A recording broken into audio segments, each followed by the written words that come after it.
What is up, Starcraft 2 fans? It is Lasercorn with Mahalo Video Games, and today we are bringing you a game from the Zotac Cup number 59 finals. So this is the final series between these two players, and I am not sure, but I think Aristeo, our Protoss player here, is rolling random, as I saw in the replays that one time he had Zerg, and the other two I think he is Protoss. So I have to assume that in a tournament such as this, you wouldn't be allowed to change races. So I'm going to go ahead and say Aristeo is rolling random, which is pretty impressive considering he's in the finals of the Zotac Cup. And I think the prize pool on that is 100 euros. Correct me if I'm wrong in the comments. Go ahead. Anyway, Lasercorn with Mahalo Video Games here. And if before this game starts rolling, go ahead and send me an email to Lasercorn. That's Lasercorn with an S, not a Z, at Mahalo Game. I'm sorry, Lasercorn at Mahalo with your BattleNet name and character code if you want to play in the Lasercorn Challenge, where you could win a $50 gift card to GameStop. So Lasercorn at Mahalo.com. Send me an email, BattleNet name and character code. We will play. It will be exciting and fun, and then it'll get thrown up on the channel here. So yeah, do that. Anyway, back to the action. We're here on Metalopolis. Very interesting map, an old standard. You've got your gold expansions here in the center, of course, the Xel'Naga watchtowers, which can, if you set up siege tanks on them, you can see right into both of the golds and actually do some damage to the units and structures there. So interesting map. And control of those Xel'Naga watchtowers might become key. We see the orbital command morphing in for Bratok. Standard Terran play right there at about 15. Or really, as soon as you can get it, you want to start getting that orbital command and getting those mules in play. We can see Marines being pumped out now. This is kind of interesting, as he's not walling off, and he just seems to be pumping Marines. A lot of times you would see another barracks or something up, or something. But interesting play from Bratok. And it looks like we got a cyber core on the way here. Almost done, actually, for Aristeo. And our Terran player is getting a factory. Okay, so he's probably opening 111. One barracks, one factory, one starport. The Destiny Cloud Fist, as it's sometimes called. Coined by Husky. And a good opening, very versatile opening, allows a lot of different harass styles, and also allows you to get tanks if you want a tank push. So good opening, very solid. And look at this, it looks like he's decided to wall off now. Fairly unconventional play. If you're going to wall off, you usually decide to wall off right at the beginning and put a barracks up there, something stronger than a supply depot. Very interesting. And we can see Aristeo has control of that Xel'Naga watchtower, kind of has map control. Terran SCV running around out here, not really running around, just chilling on this ramp. A little bit odd.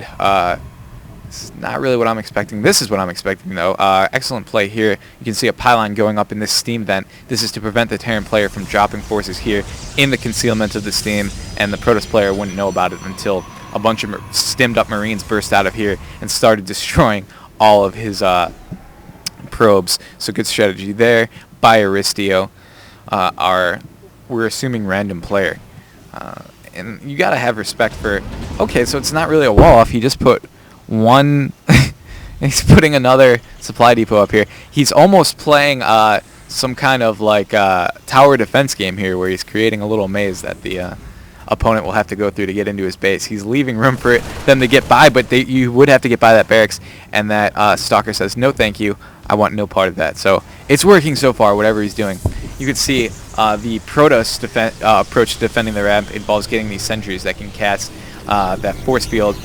And what they generally do is either they'll force field before any of the units make it up the ramp, or even sneakier and more diabolical, they'll wait till a couple Marines get up here, split them up with the force field, and then take out the units at the top, while the units at the bottom watch helplessly out of range and just have to watch their buddies die and get destroyed. Observer now out for the Protoss.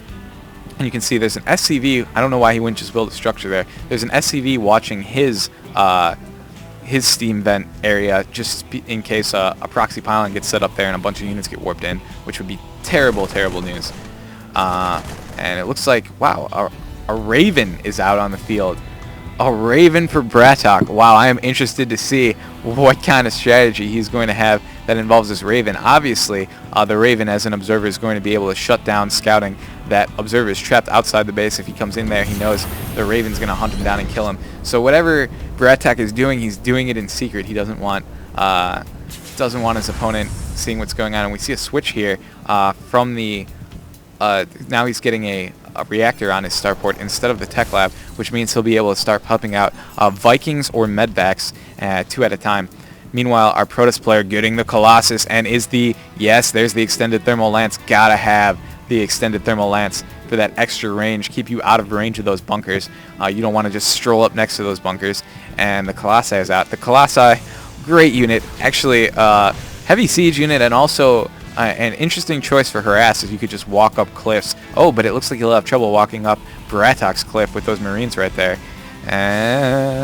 That would be interesting and probably bad for Aristeo. Bratok throwing down 2 more barracks to bring him to a total of 3 racks, 1 factory, 1 starport. And yes, good move at this stage in the game. You do want to have a little more infantry than he has right now. We can see Stimpack on the way, and I have to believe he'll follow that up with Marine shields, as he has Marines out, and no Marauders at this point. What is he doing? He has set up his siege tank on top of these supply depots. Not sure I agree with that move, if only because if he had set it up behind, he really doesn't lose that much range, and also Zealots would have to run and hit this supply depot wall first if he had it up. Whereas right now they can just run right up there, and got a Raven and a Viking running around over here. No kills on either one of them. Okay, I was afraid I was missed something. They were running around suspiciously over there. And okay, so we've got our Terran player expanding. Our Protoss player has expanded, and he has a interesting little contingent of units here. Okay, good. He's warping in some more. I was going to say it's not really enough to protect the Colossus, and 2 Colossi now, but the Terran player... I want to say he anticipated it because he's getting Vikings, but no, he's getting medvacs, and he is going to need Vikings to deal with the Colossi. Colossi, even if you do have Stimpaks, proper Colossi micromanagement will allow you to destroy Terran infantry units, Marauders, Marines, things like that. And yeah, they'll run out ahead. They'll get lasered by that thermal lance, and that'll be that, and they'll be in serious trouble. So I would like to see, there we go, I would like to see some Vikings coming out for the Terran player. You can see that's exactly what he's doing. I would also like to see, well, I guess, I like to see when Protoss players get creative with the Colossus, but at the same time, they're a very expensive unit, and I can understand not wanting to run them up and down cliffs and risk, well, getting blown away by siege tanks for starters, and just losing an expensive unit this early on. He doesn't know that his opponent only has like 1 Viking out at this point, although that other one's almost finished. And oh, down goes the observer, and now he's got to make another one of those because you don't want to be without scouting. Let's see if we see one on the production tab. No, thus far. What was that? The Terran player just threw down a gun turret from his Raven. Gun turret, 1 by itself, not enough to really do any damage. Just kind of almost a taunt from the Terran player right there. And let's see, is our... Oh, we've got a proxy pylon out over here. Oh, not really a proxy pylon, I'm sorry. I got confused for a second. Just a pylon down up here that would allow him to warp units in close to this 3rd expansion that he's taking. So I guess, yeah, technically a proxy pylon, but normally when you say that, you mean it's close to your opponent's base and allows you to warp in units quickly to your opponent. 1 Marauder standing tall on this Zelnaga watchtower, but it's going to be the Marauder's last stand. Yep. Well, he got a couple shots off. And, the Terran army looking to avenge that dead Marauder there. Possibly. Look at this on the production tab. Psystorm and Templar coming out. Templar and Colossi mean death. Doom. Death and doom for infantry units. And they can also feed back this Raven, which would be an interesting choice if the Protoss player decides to go that route. But really, he has nothing to deal with these Vikings that are going to take out his Colossi. That is not nearly enough Stalkers to deal with the Air Force, that Bratok is bringing, and we are about to see that Air Force go into action very soon. He really is playing more defensively than he has to. With that many Vikings, he can afford to go in there and take out some Colossi and maybe even lose a Viking and still make a good trade there. And here we go. The Terran army is engaging. Oh my goodness, he needs to run out of those Psy Storms, but he wasn't. And those, whoa, he's even Psy Storming the Vikings. He does need to do something to take care of those, as those Colossi are going down left and right to that Viking fire. And you can see the Viking retreating. Point defense drone, PDD is out, and it was tanking some damage, but oh my goodness, Vikings landing now, really making excellent use of these Vikings. After they had taken out the Colossi, they land and start going after the Stalkers. Oh, but he may have overextended himself as another Stalker comes out here, and all those Vikings are going to go down. Excellent defense by the Protoss player. I really didn't think he had enough Stalkers to deal with it, but throwing down Psy Storms on the Vikings, very unconventional play, but it worked. It worked, and all those Vikings died. Well, in part due to a little bit of a misstep by the Terran there. I don't think he should have reached into the Protoss base and tried to land all his Vikings. Not really the smartest move. What is this feedback? No, blink. I'm sorry, coming out. You don't have to research feedback. The blink coming out now for these Stalkers. Interesting choice. And you can see those deadly Templar in the mix. Scary. They just kind of float around. So spooky.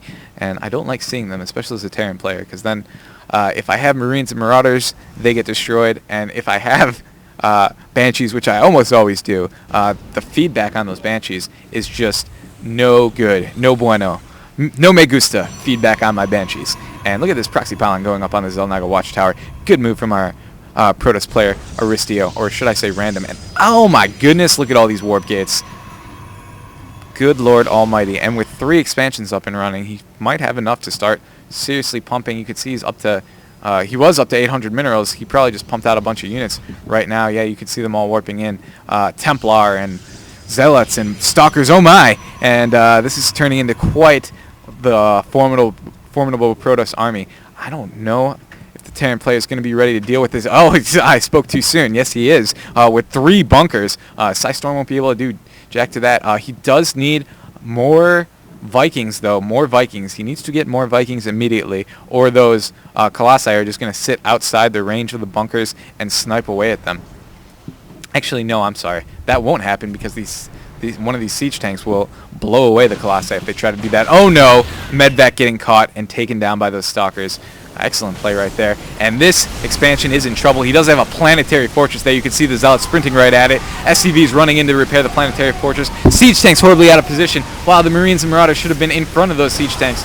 But we do have more siege tanks back here. Oh my goodness. So many Psy Storms. So many Psy Storms going down on these units. But they're really not very effective against the tanks. And this Protoss attack, this offensive, will fail. There's no way that the Protoss player is going to be able to take out a planetary fortress, among other things over there. And look at this. The Protoss player, after a failed attack, going for the gold expansion. Not sure I agree with this movement. You need to reconsolidate your forces here, spend money on forces instead of throwing down 400 on a brand new Nexus. What if your Terran opponent had counterattacked right there? It would have been a disaster. And the mighty ghosts are out there with those EMPs. Dun dun dun. EMP rounds knock out Protoss shields. They take away all energy from the High Templar. They make things very difficult. And buildings or defenses getting salvaged there. You can see the bunkers getting salvaged, which probably means he wants to get offensive instead of defensive. He's let the Protoss player come at his Terran defenses and get his army messed up, and now he's thinking it's time for me to get in there and do some damage. Sieging up outside this gold base, and oh my goodness, great EMP. There will be no Psy Storms from these 3 High Templar for a little bit of time, and yes, he rightfully starts morphing them into an Archon because they are useless right now. And oh my goodness, but more Psy Storms going down as more High Templar come in to reinforce, and here comes the Archon, the mighty Archon, trying to do some damage before he's killed, sniped out by siege tanks. Colossi all alone, outnumbered. He needs to get out of there, run down that cliff, Colossi. Do something. No, but it looks like he got reinforced there, and if he hadn't run right into those siege tanks, he might have survived. But the Protoss lose another engagement there, but he does have this gold expansion.